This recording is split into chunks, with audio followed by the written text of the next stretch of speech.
नमस्कार। संस्कार civil service में आप सभी का हार्दिक अभिनंदन है।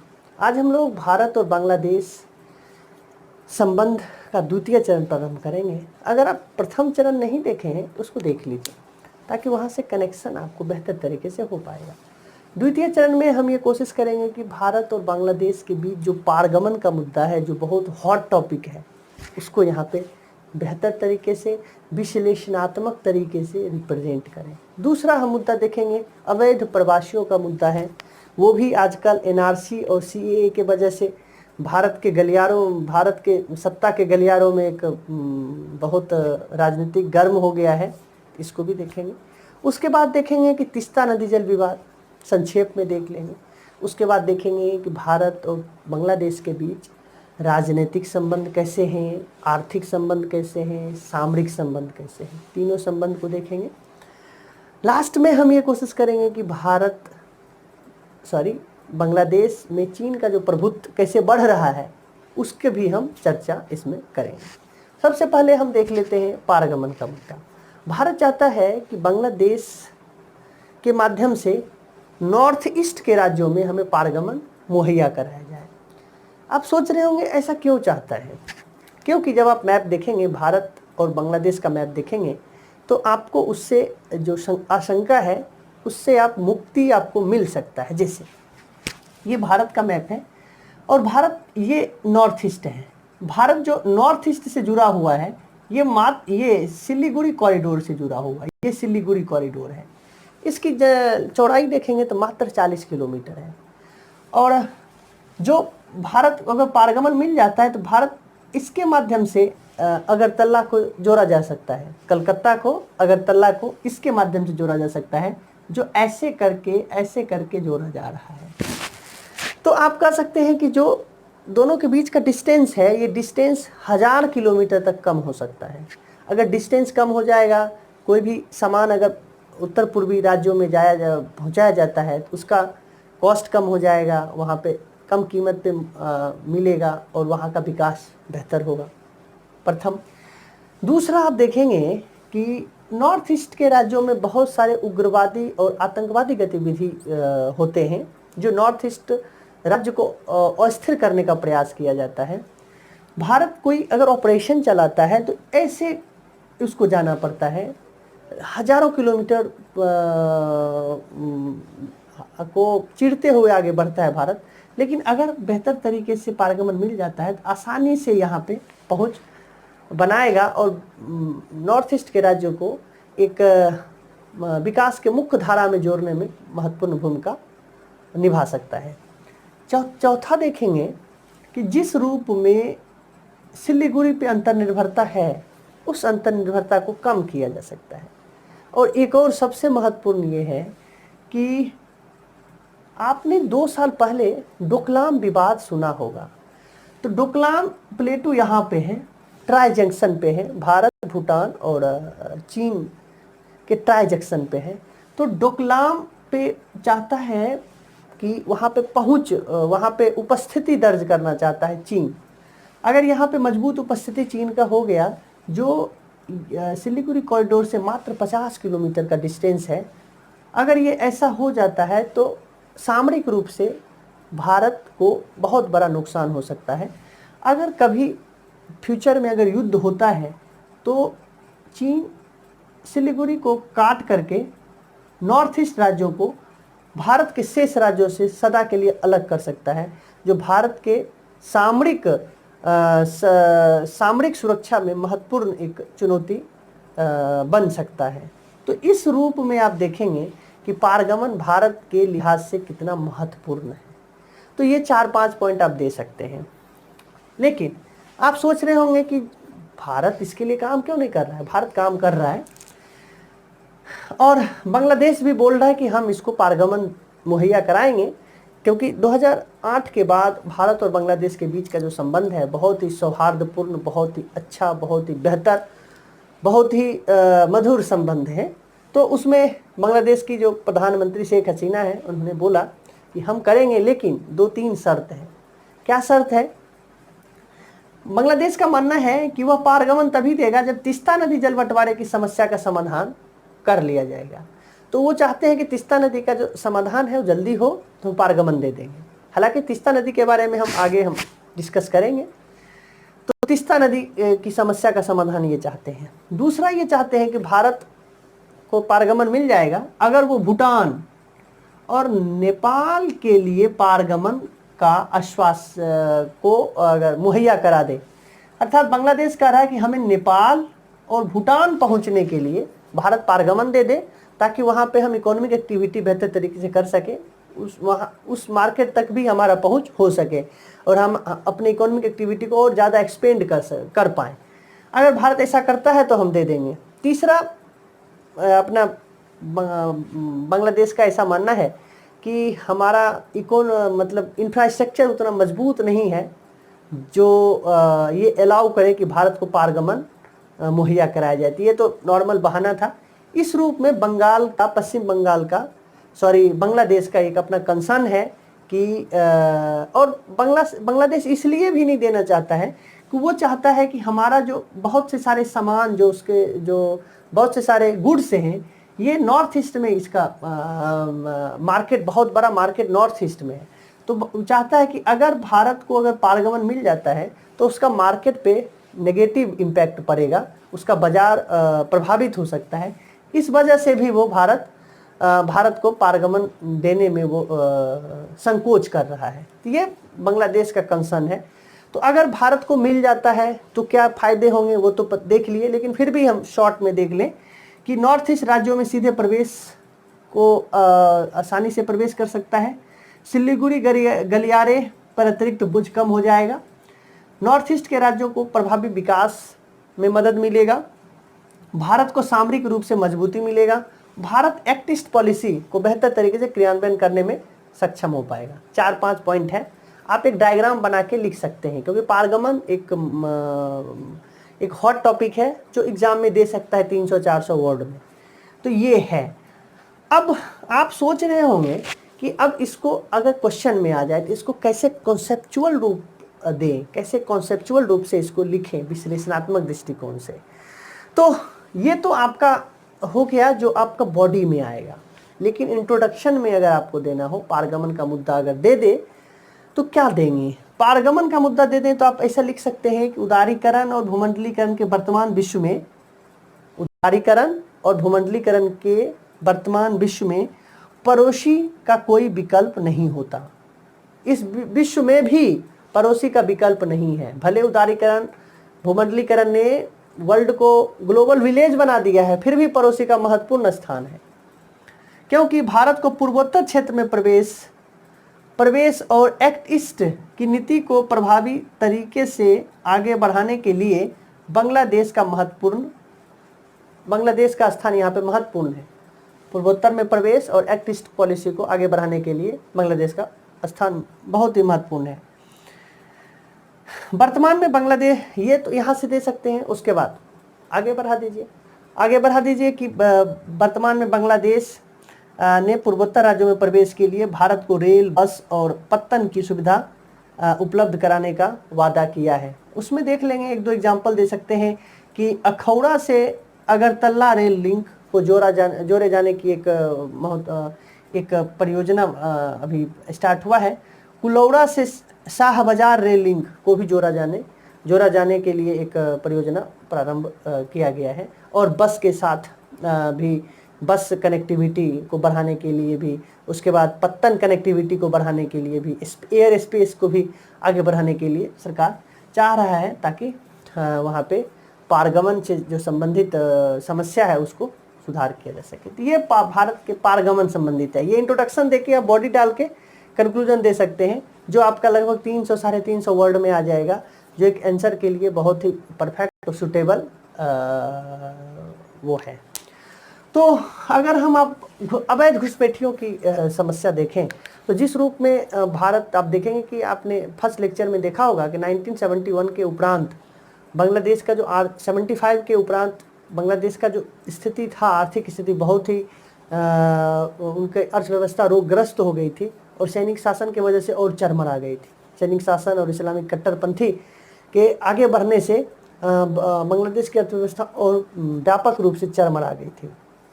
और जिस रूप में वहाँ पे जनसंख्या का विस्फोट हुआ और सीमित संसाधन होते हुए जिस रूप में आगे बढ़ा, वो एक वहाँ के लिए, जनसंख्या के लिए बहुत ही एक चुनौतीपूर्ण था। तो इस संदर्भ में वो क्या करते थे, और आपने ये भी देखा कि भारत और बांग्लादेश के बीच जो 4000 मतलब 4100 किलोमीटर जो सीमा है, ये सीमा इतना दुरूह है कि ये फेंसिंग किया हुआ नहीं है। इसका फ़ायदा उठाते हुए बांग्लादेश के बहुत से सारे जो घुसपैठी हैं, ये असम में, ये त्रिपुरा में और अनेक नॉर्थ ईस्ट के अनेक राज्यों में, भारत के अनेक राज्यों में यहाँ पे प्रवेश कर गए।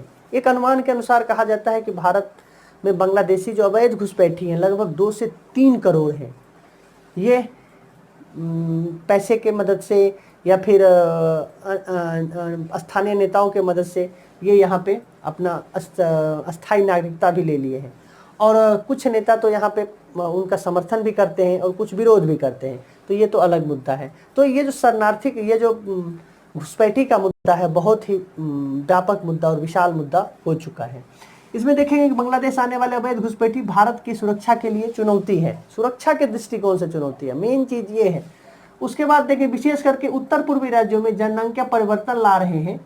ये नॉर्थ ईस्ट के राज्यों में क्या करते हैं, जो यहाँ पे जो अस्थायी रूप से जो निवासी हैं, वो जो बहुमत में थे वो अल्पसंख्यक हो गए हैं। तो स्थानीय जनांकीय दृष्टिकोण से परिवर्तन ला रहे हैं। जो एक वहाँ पे बहुत सारे जो आदिवासी या फिर वहाँ पे जो एक आंदोलन चल रहा है, जैसे बोडोलैंड आंदोलन अभी चल रहा है, तो इसी वजह से इसका एक, हालांकि बोडोलैंड का आंदोलन देखेंगे बहुत पुराना है, 1971 से भी पहले है, लेकिन बोडोलैंड आंदोलन का जो उग्र रूप हुआ है वह उसका एक महत्वपूर्ण कारण है कि अवैध घुसपैठी। तो ये समस्या भी यहाँ पे आया है। बोलते हैं उसके बाद अवैध घुसपैठियों जो हैं उनके द्वारा आतंकी गतिविधियां भी यहाँ पे को अंजाम दिया जाता है। आतंकी गतिविधि भी ये करते हैं। जैसे देखेंगे, आपको याद होगा 2014 या 15 में बिहार में बोध गया बम विस्फोट हुआ था। 13 या 14 में बोध गया में बम विस्फोट किया गया। जब इसको पूरा जब छानबीन किया गया तो पता चला ये बांग्लादेशी घुसपैठी थे। उसके बाद 2014 में बर्धमान बम विस्फोट किया गया, जो दिखा रहा है कि भारत की आंतरिक सुरक्षा के लिए कैसे ये खतरा बन के उभर रहा है। और कुछ राजनीतिक दल द्वारा अपने संकीर्ण स्वार्थ के कारण समर्थन और विरोध किया जा रहा है। कुछ बोलते हैं मुस्लिम शरणार्थी, मुस्लिम जो आ गए अवैध घुसपैठी जो है ये घुसपैठी है, लेकिन कुछ बोलते हैं जो वहाँ से जो हिंदू आए हैं वो शरणार्थी हैं। इसमें बहुत सारा विवाद चल रहा है।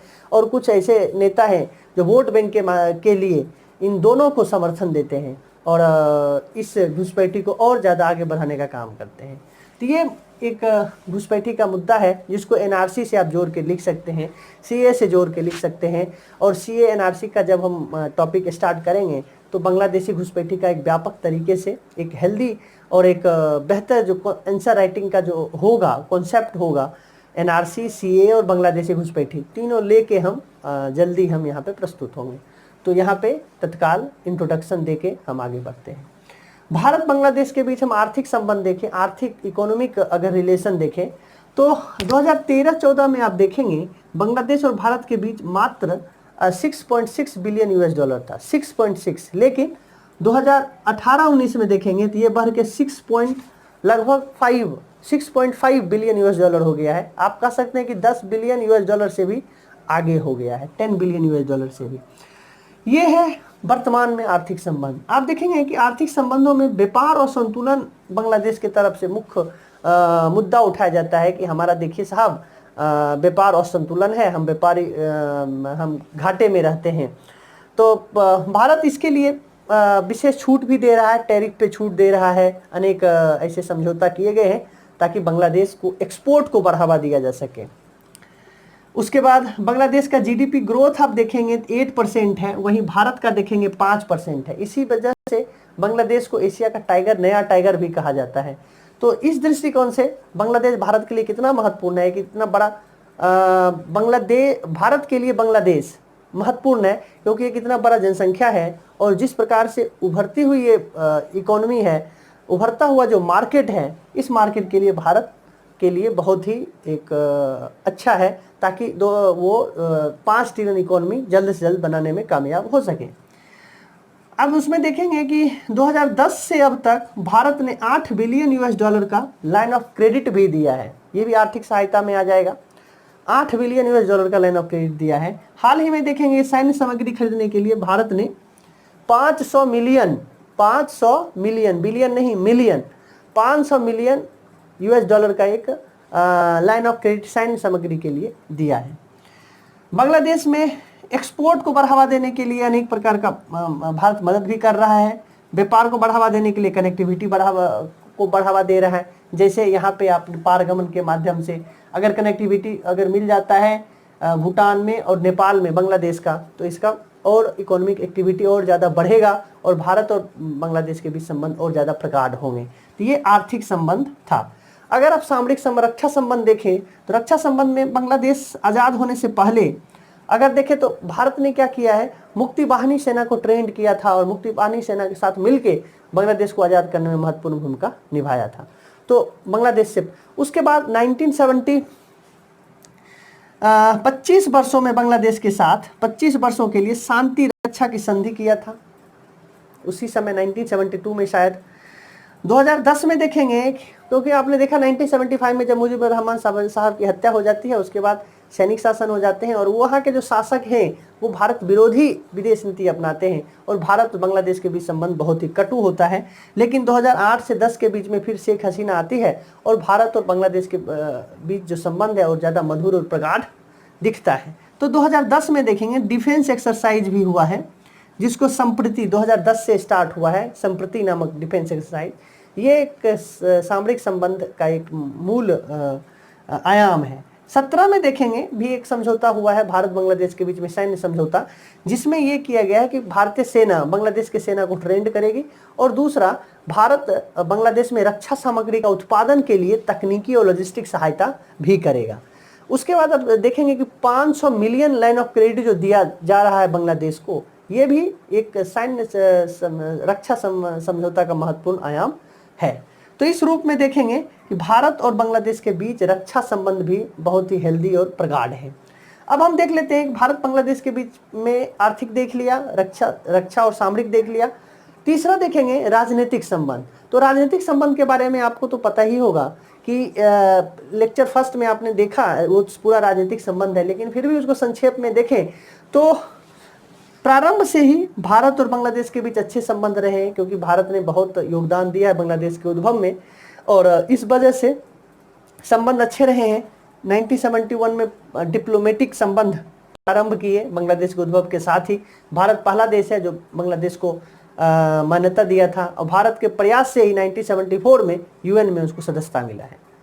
तो ये सब संबंध है। उसके बाद 1975 तक बहुत ही प्रगाढ़ संबंध रहे हैं, 20 वर्षों का संधि भी हुआ था, लेकिन जल्द ही 1975 में शेख मुजीबुर रहमान की हत्या हो जाती है और वहाँ सैनिक शासन हो जाता है। तब से लगभग 2008 तक संबंध उठा पटक के रहे हैं और बहुत प्रतिकूल कह सकते हैं, क्योंकि ये भारत विरोधी विदेश नीति अपनाना स्टार्ट कर दिए थे। अब देखेंगे 1975 के बाद जो वर्तमान प्रधानमंत्री शेख हसीना है, इनको शरण के लिए भारत ने शरण दिया था 1975 के बाद और भारत ने इनको कह सकते हैं शरण दिया था। राजनीतिक संबंध ठीक रहे हैं। 2008 में देखेंगे कि 8 में शेख हसीना फिर से सत्ता में आई है और भारत और बांग्लादेश के बीच संबंध पटरी पे फिर से लाने का प्रयास किया गया। उसी में देखेंगे 2015 में उसके बाद बीच में मनमोहन सिंह जाते हैं, उसके बाद 2013 में प्रणब मुखर्जी जाते हैं, वहाँ पे बांग्लादेश की यात्रा करते हैं। लेकिन ये सब छोड़िए, लेकिन प्रारंभ में देखेंगे 2015 में जब मोदी प्रधानमंत्री बनते थे, एक्ट ईस्ट पॉलिसी के माध्यम से पड़ोसी प्रथम नीति के तहत बांग्लादेश के साथ संबंध और प्रगाढ़ करने की कोशिश किया जाता है और LBA समझौता, लैंड बाउंड्री एग्रीमेंट होता है। उसके साथ फ्रेंडशिप पाइपलाइन का उद्घाटन किया जाता है, 130 किलोमीटर का भारत बांग्लादेश के बीच किया जाता है। फिर 2019 उसके बाद लगभग इस साल लगभग 1 दर्जन से अधिक समझौते किए गए हैं, जो प्रधानमंत्री मोदी और अनेक विशेषज्ञों का मानना है कि भारत बांग्लादेश के बीच का जो संबंध है ये स्वर्णिम युग का संबंध है।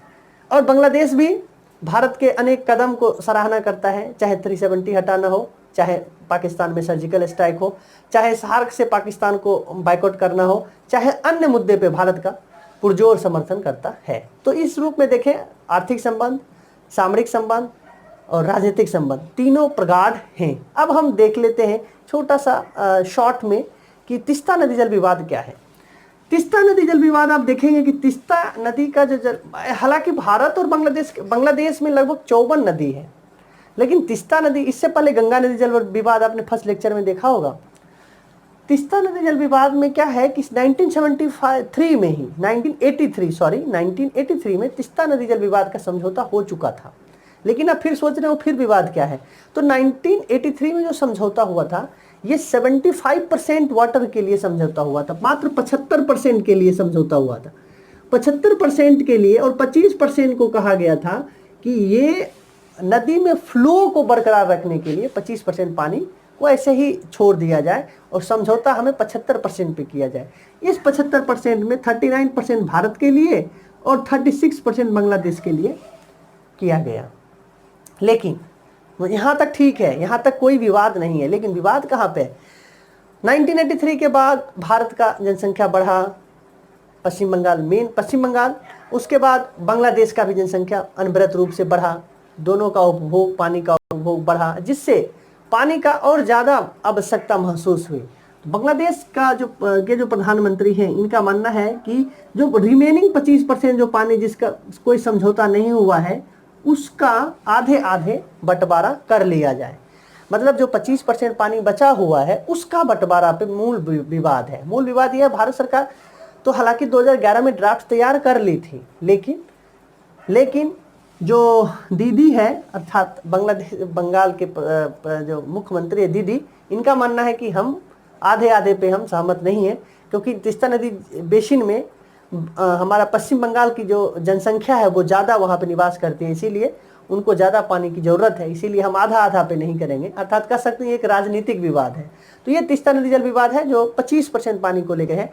अगर आपको कभी आए तो आप एक शॉर्ट में आप लिख सकते हैं। अब हम लास्ट में देख लें चीन का किस रूप में भारत पे प्रभाव, मतलब बांग्लादेश में किस रूप में प्रभाव पड़ रहा है।